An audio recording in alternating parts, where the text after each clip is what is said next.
Fanatik ke idola. Untuk apa sih? Fanatisme pada seseorang di dunia maya seringkali berubah menjadi fanatisme buta yang mengakibatkan siapapun bisa dibela secara mati-matian. Fanatisme bukan pertama kali terjadi dalam industri entertainment pada seorang influencer. Membuli karena adanya fanatisme sering juga terjadi di dunia olahraga. Contohnya seperti penggemar suatu tim yang biasanya juga membuli penggemar tim lainnya apabila tim kesayangannya diserang. Untuk kasus ini, kita bisa perdalam dengan menanyakan mengapa fanatisme itu lebih mudah dibentuk dalam olahraga.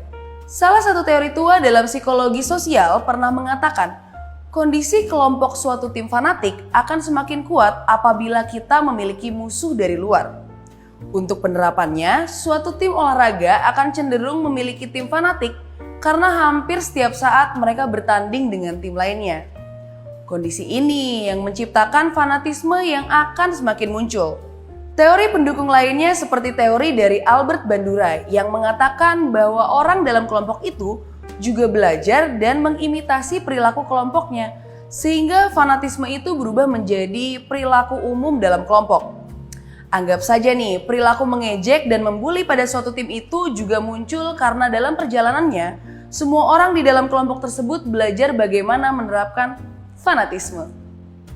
Demikian pula dengan influencer yang memiliki penggemar yang fanatik. Ada kemungkinan bahwa serangan hinaan pada seorang influencer membuat penggemarnya marah, dan kemudian mereka saling belajar untuk memperlihatkan perilaku yang baru dan sama. Semakin sering diserang, maka penggemar fanatiknya pun akan semakin kuat. Secara teori sih seperti itu, tetapi teori-teori psikologi sosial itu memiliki satu kelemahan yang harus kita pahami, yaitu teori psikologi banyak yang dibuat ketika sosial media tidak sebesar sekarang, sehingga penelitian mengenai perilaku manusia di dunia maya masih sangat terbuka untuk dilakukan. Jadi kesimpulannya seperti ini, fenomena fanatisme memang sudah banyak adanya, seperti yang sudah banyak terjadi di dunia olahraga di mana sesama penggemar akan saling bully untuk mendukung tim kesayangannya. Hal ini bisa dilihat dari dua teori psikologi yang menjelaskan bahwa biasanya tindakan fanatisme terjadi karena ada musuh bersama yang berada di luar kelompok tersebut.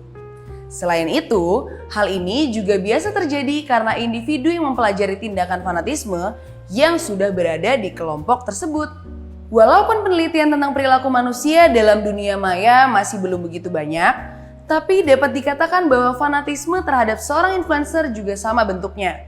Nah, kalau menurut kamu, kenapa sih ada kelompok yang fanatik banget dengan seorang influencer di dunia maya? Kamu sepakat gak kalau netizen di sosial media itu secara nggak sadar belajar untuk saling mendukung dan saling membenci pada tokoh di dunia maya?